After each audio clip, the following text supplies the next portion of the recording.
The power of release and elimination also expresses in our body as our urinary system. And this includes our kidneys, our ureter, our bladder, and our urethra. Now, every cell in our body produces metabolic byproducts or waste that diffuse into the blood, which carries them to the two kidneys. And the kidneys filter the blood and remove these waste products, as well as excess water and minerals, bacterial toxins, and toxic chemicals. At the same time, however, red blood cells, white blood cells, platelets, needed water, minerals, and other nutrients are retained in the blood. So here again, we see that in the elimination process, in the body as well as in the mind, we are to retain all that is good, vital, healthy, and life-promoting, even as we release that which is in excess, unhealthy, toxic, and no longer needed.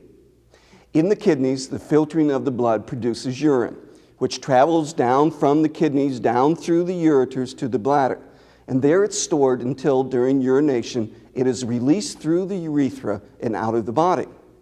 1/4 of the blood that is pumped by the heart down the aorta travels through the renal arteries to our kidneys. And this shows just how vital our kidneys are to our health, how important it is that our kidneys continually filter the blood.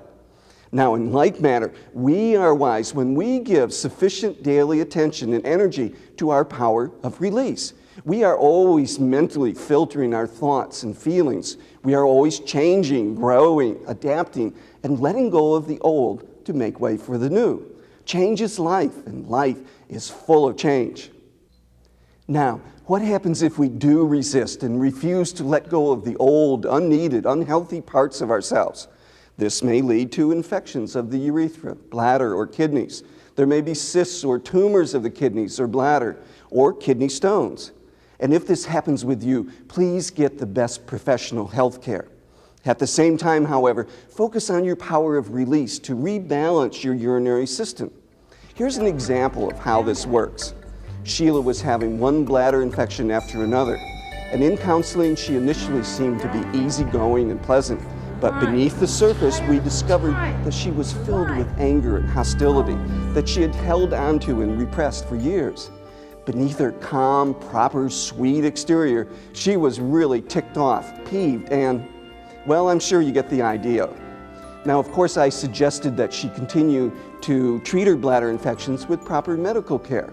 However, I also asked her to visualize with each glass of water that she drank that she was flushing out the old hurts that kept her so irritated and inflamed. And we worked on ways to address her anger and her split way of being nice on the surface and seething underneath. She made the needed changes over a period of many months, and the bladder infections diminished along with her anger. What do you have that you have held on to that you now need to let go? Release it so that you can bring new balance into all aspects of your life.